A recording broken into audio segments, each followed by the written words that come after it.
नमस्कार, मैं प्रदीप निराला और आप देख रहे हैं तहलका हरियाणा आपकी आवाज़। जैसा कि आपको पता है, लगातार हम ऐसे कलाकारों के पास जा रहे हैं जिन्होंने रामलीला में अपने किसी न किसी रूप में किरदार निभाया है, जो सालों से रामलीला क्लब से जुड़े हुए हैं। ऐसे ही एक शख्स हैं अनिल कश्यप जी, बादशाहपुर निवासी, हमारे साथ बैठे हैं।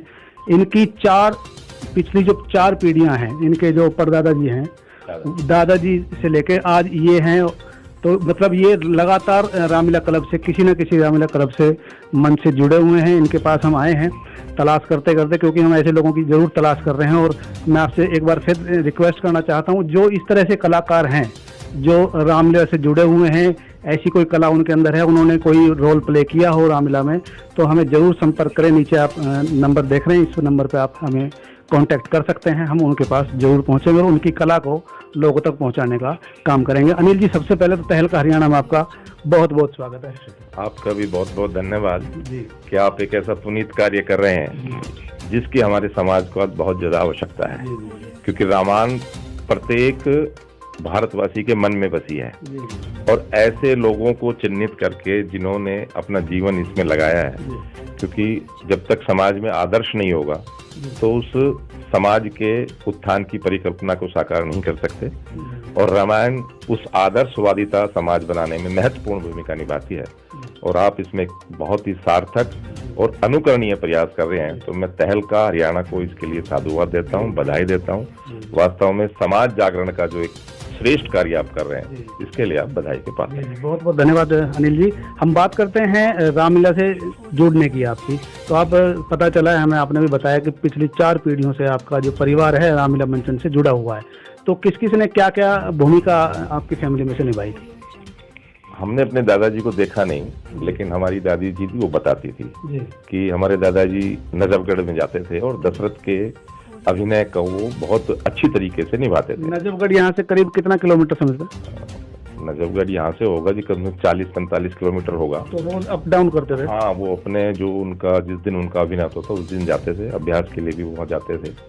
और उसके बाद वही संस्कार चला आया और वो संस्कार फिर हमारे पिताश्री में आया। उन्होंने एक रामलीला की स्थापना की। श्री राम, प्लीज उनके सबके आप नाम बताते रहे ताकि हमारे दर्शक भी जान सके किस किस नाम। दादाजी का नाम था स्वर्गीय वैद्य नानकराम जी और हमारे पिताश्री का नाम था स्वर्गीय वैद्य रामेश्वर दत्त जी।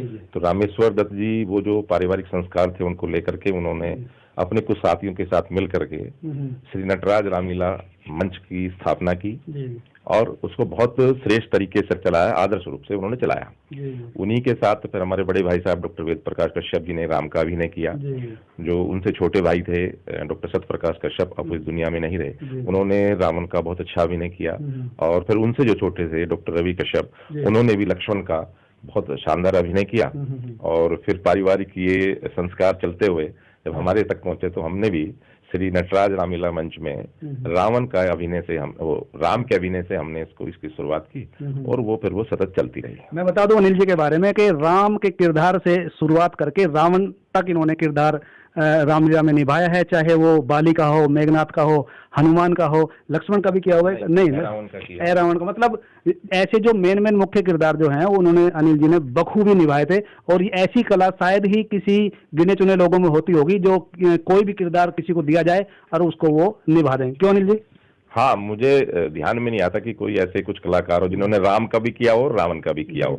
ऐसे कलाकार तो हैं जिन्होंने राम का किया और हनुमान का भी किया, लेकिन मैंने राम से शुरुआत की, उसके बाद मेघनाथ का और बाली का और हैरावन का और बानासुर का और रावण का, फिर ये सब किए। समय के साथ जैसे जैसे उम्र बढ़ती गई वैसे वैसे किरदार बदलते गए। जी अनिल जी, कुछ जो भी आपने रोल प्ले किया था, कुछ ऐसी कुछ आप लय में कुछ सुना सकते हैं? हमारे दर्शक जरूर सुनना चाह रहे होंगे आपको कि इतनी जो आपके अंदर जो गुण भरे हुए हैं, थोड़ा सा वो देख पाए, सुन पाए। अभी वैसे तो काफी वर्ष हो गए हैं, फिर भी क्योंकि राम से शुरुआत की थी और ये राम की मर्यादा ही है। तो राम जी का एक, जब वो वनवास में जाते हैं तो उस दौरान का एक ये इसको धैर्य तवील कहते हैं उस भाषा में। तो वो अपने पिताजी से आज्ञा लेने के लिए जाते हैं, तो फिर वो बहरे तवील गा के पूछते हैं, हाँ, क्या हुक्म है मुझे आप आज्ञा करो, हाथ बांधे खड़ा था बेदारे पिता, हाथ बांधे खड़ा था बेदारे पिता।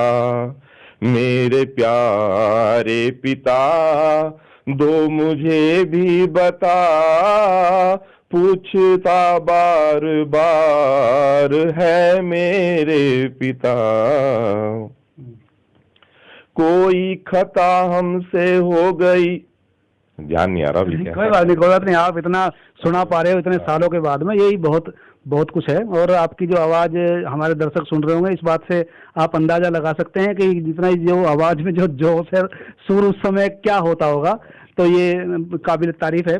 कुछ और किसी जो कहीं एक जैसे वनवास में जाते हैं तो वो अपनी माता को, जैसे कई माता उनको भेजती, तो उस दौरान का ये है, राम बनो को जातारी माता, राम बनो को जातारी माता। ये लेरी मैया अपने क्रीटोर कुंडल, ये लेरी मैया अपने क्रीटोर कुंडल। सर पर जटारा मातारी माता, ये लेरी मैया अपने महले अटारी, ये लेरी मैया अपने महले अटारी।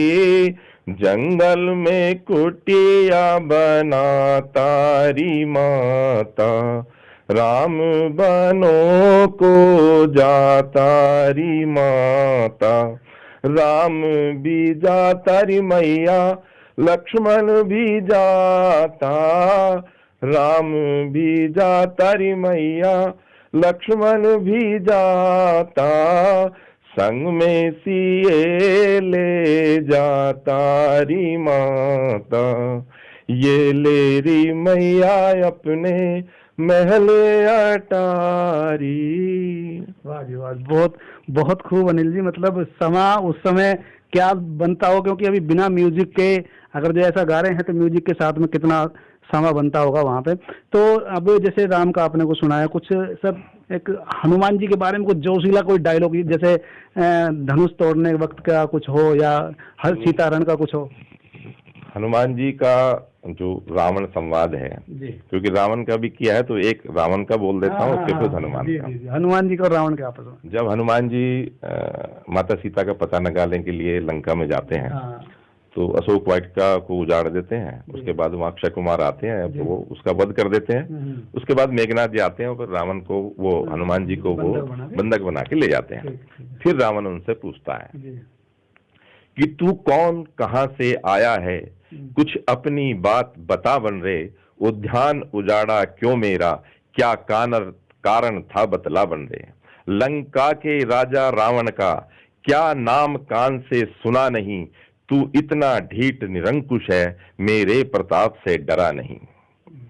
तो उसके बाद जो हनुमान जी उनको प्रति उत्तर देते हैं कि 10 मुख की प्रसन्न पुस्तिका के पन्ने कर्म से लेता हूँ, पहले जो पूछा है उसका सर्वप्रथम उत्तर देता हूँ।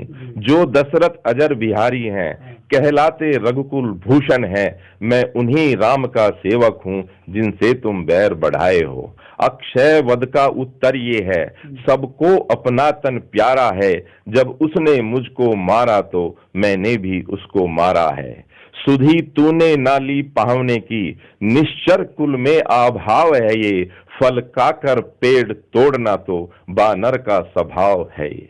वाह जी वाह अनिल जी, मतलब कि इतना लंबा डायलॉग, मतलब मुझे लगता नहीं कि हर एक कोई याद रख सकता हो, और वो भी सालों, कई साल इनको छोड़े हो गए हैं वो प्रैक्टिस, उसके बाद भी इनके दिल में समाये हुए हैं वो जो इन्होंने रोल प्ले किए थे।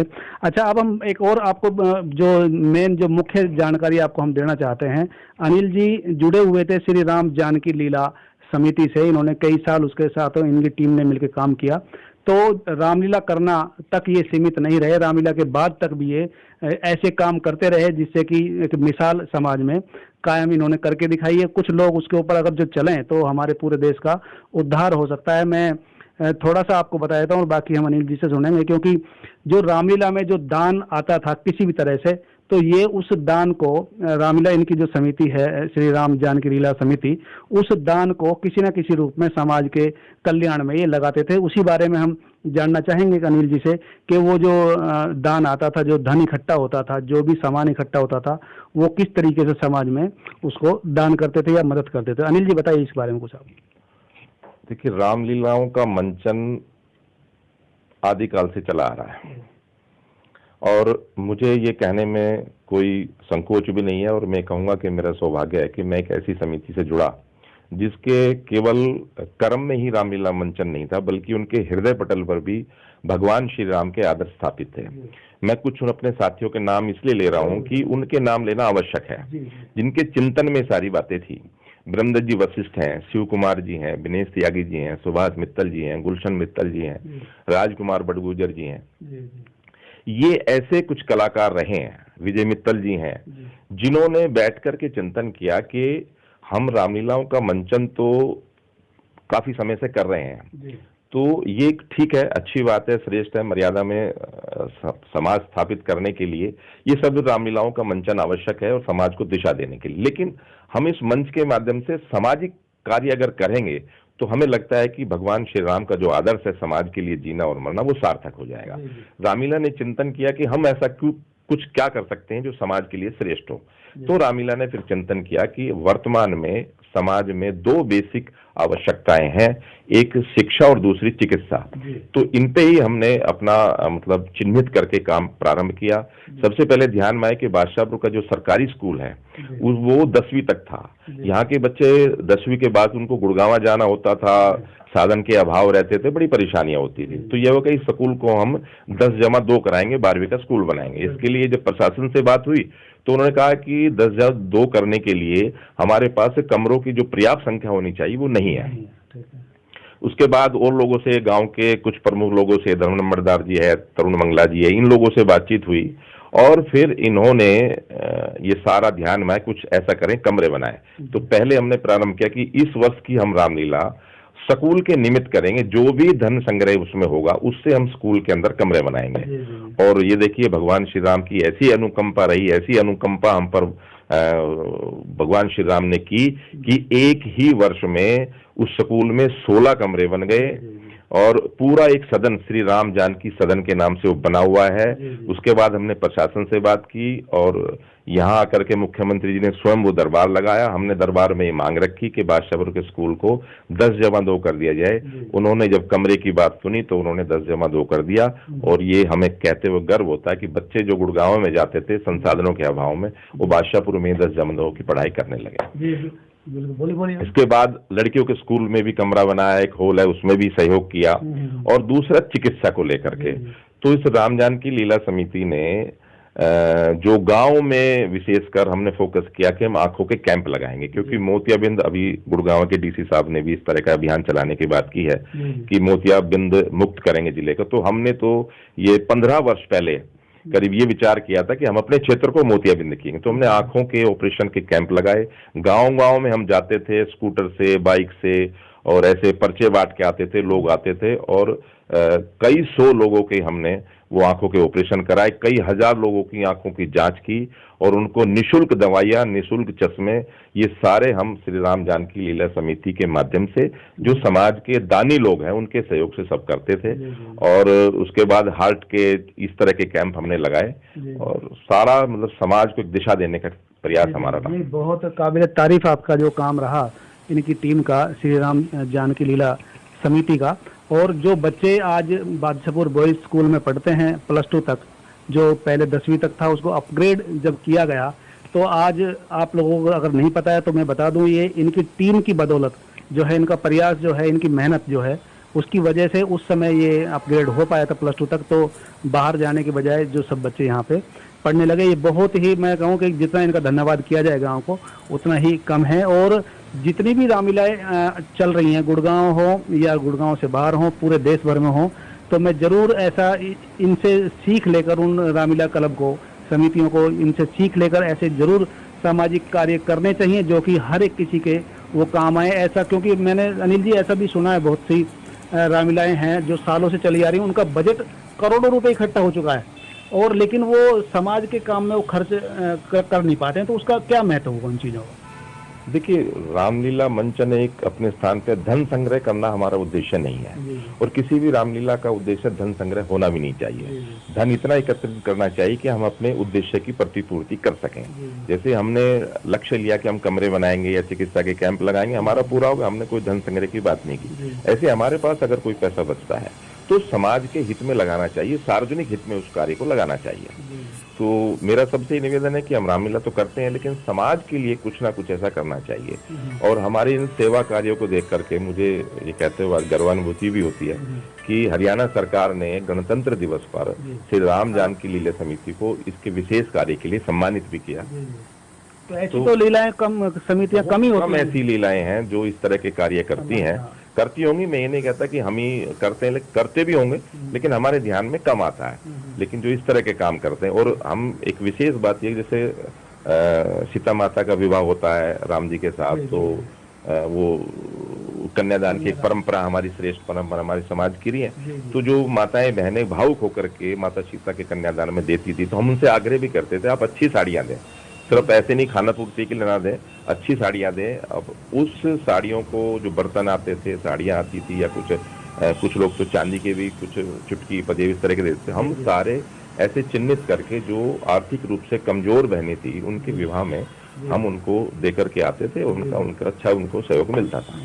बहुत बहुत सराहनीय काम आपने किए। जिन लोगों को नहीं पता है आज तक, शायद इस न्यूज के माध्यम से पता चल जाएगा कि अनिल जी या इनकी टीम ने जो काम कर दिखाए हैं, उनसे सीख के कम से कम दूसरी जो कमेटियां हैं जो रामलीला का मंचन करती हैं, कम से कम कुछ एक पहल करें, कुछ ना कुछ ऐसा सामाजिक काम करें जिससे कि समाज को उसका फायदा मिल सके, गरीब लोगों को फायदा मिल सके, या किसी भी रूप में किसी को भी फायदा मिल सके। जी, मैं इसमें जोड़ना चाहता हूँ कि एक और हमने अच्छा, मतलब अब अच्छा तो आप लोग सब इसको करेंगे कि अच्छा रहा कैसा रहा, कि जो सरकारी स्कूल में जो बच्चे पढ़ते थे 8वीं 10वीं 12वीं या इससे ऊपर के बोर्ड की परीक्षाओं में जो बच्चे प्रथम द्वितीय या तृतीय आते थे, हम उन सब बच्चों के आसपास के स्कूलों में जाकर के उन बच्चों की सूची लाते थे, और फिर हमारी ही रामलीला समिति के बच्चे जाकर उनके घर जाकर उनको इस मंच पर आने का आमंत्रण देते थे, और रात के समय वो बच्चे आते थे, उन बच्चों को हम सम्मानित करते थे।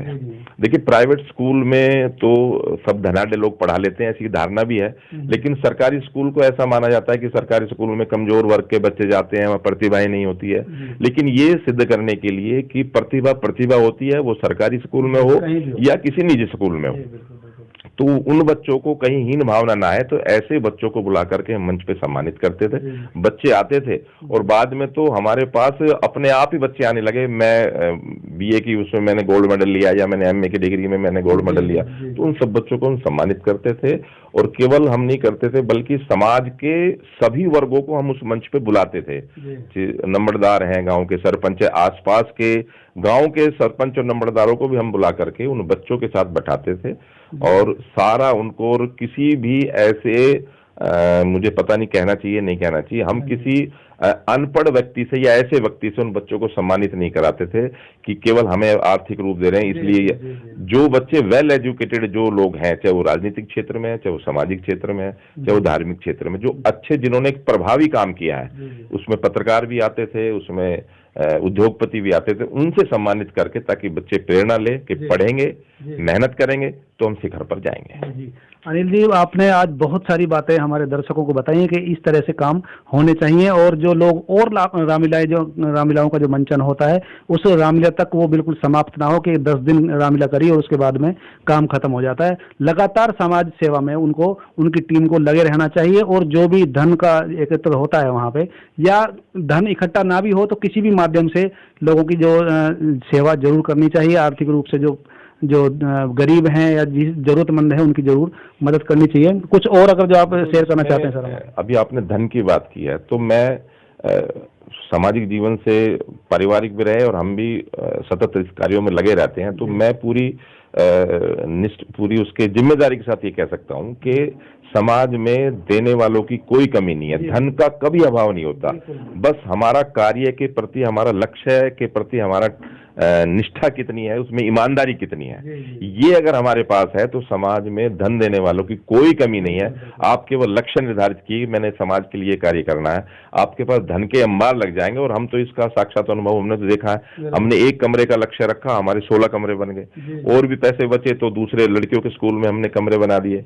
तो ये सारी चीजें हैं कि समाज में काम करने की हमारी इच्छा शक्ति कितनी है, दृढ़ निश्चय कितना है, शक्ति हो, दृढ़ निश्चय हो और ईमानदारी हो। इसके साथ साथ आप जो चाहें, आप जो सोचें वो कर सकते हैं। तो अभी आप सुन रहे थे अनिल कश्यप जी हैं बादशाहपुर के, और इनकी टीम ने जो भी काम समाज सेवा में किए वो बिल्कुल बहुत ही ऐसे, मेरे पास शब्द नहीं जो मैं इनकी तारीफ कर सकूं। इनसे सीख लेके, इनसे प्रेरणा लेके सभी लोगों को इस तरह से काम करना चाहिए, चाहे रामलीला क्लब से जुड़े हों या जो भी सामाजिक संस्था हो, उसको किसी न किसी तरीके से समाज के जो जरूरतमंद लोग हैं उनकी मदद करनी चाहिए। हमारी ये जो पहल है रामलीला से जुड़े हुए किरदारों को आप तक पहुंचाने की, जो छुपे हुए किरदार हैं, कलाकार हैं पुराने जिन्होंने अपना बहुत सारे साल अपने जो रामलीला के मंचन में या रामलीला में सहभागी बने और के साथ, तो उनको हम आप तक पहुंचाने का काम कर रहे हैं। आपको ये हमारी जो पहल कैसी लगी हमें कमेंट्स करके आप जरूर बताएं, और इस न्यूज़ को ज़्यादा से ज़्यादा शेयर करें ताकि और लोग अनिल जैसे भाइयों की से सीख लेके ऐसे काम कर सकें। आपने अभी तक हमारे चैनल को भी सब्सक्राइब नहीं किया है तो सब्सक्राइब करके बेल आइकन को भी जरूर दबा दें ताकि हर एक न्यूज़ का नोटिफिकेशन आप तक समय पर पहुंचता रहे। जय हिंद।